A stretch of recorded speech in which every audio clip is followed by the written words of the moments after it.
The Fisher family has deep roots in this area. It began with Harmon Fisher and his wife Mary Klein, who traveled to the Niagara Peninsula from Virginia in 1799.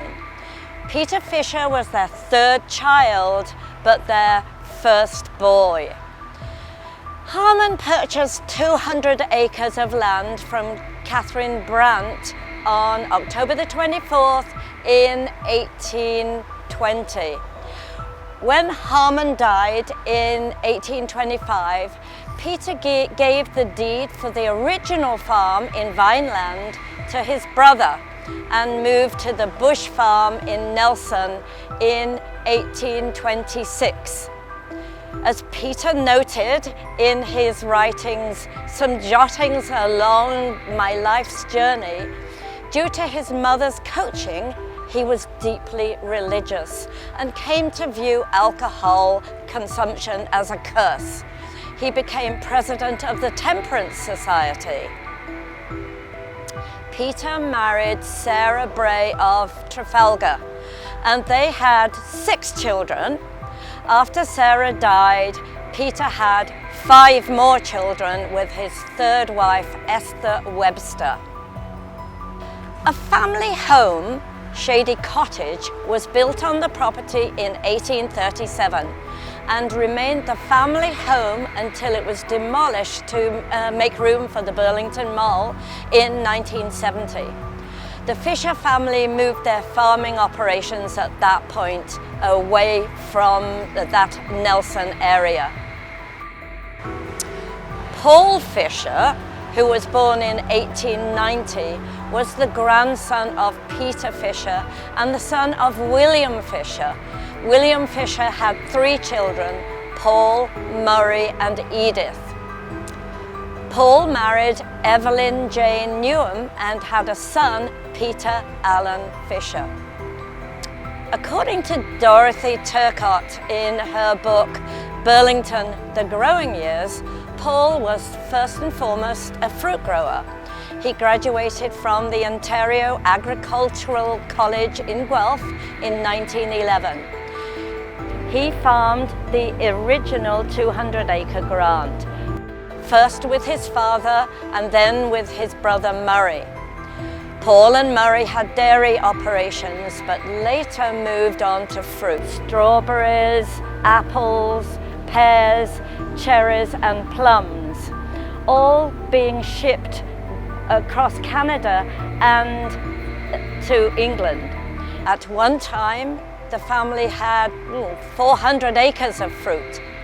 In 1949, the farm was divided in half. Murray taking over the northern part and starting the Fisher Chick Hatchery, and Peter took over the southern operation. In later years, Paul's son Peter took over the entire farm. Over the many years of farming, the families relied on the indigenous seasonal workers who lived with them every year. The records actually show the very familial relationship that they had with their Six Nations hard-working people. Paul was a very outgoing and gregarious person. He was involved in many local groups. He was well known and respected as chairman of the Board of Governors of the Joseph Brant Hospital. Peter Allen Fisher, Paul's son, was born in 1931 and was brought up in a farming community. But gradually it became quite apparent that the urban sprawl was affecting the family and the family's farming. The community was affected, and in 1967 the family moved off the farm to make way for the development of Burlington Mall. Unfortunately, the beautiful homestead Shady Cottage was demolished. Peter's son Jamie is still an active farmer in this area and cultivates vast acres in many different locations. This short video does not fully do justice to the extent of the family. Fisher family, after the original Peter, appear to be an extremely articulate and well-educated family. Even Peter, with his lack of education, wrote an excellently well-written account of his experiences in life in Jottings Along My Life's Journey. And his grandson Murray also wrote the book Farewell to the Garden of Canada, along with other writings. The Fisher family have held a trustee role in this cemetery since it was built in 1848, and Jamie Fisher is involved still today. Many Fisher descendants still live in Burlington, and all have played an important role in the community. We hope you've enjoyed this video in our series coming from the United Empire Loyalist Burying Ground.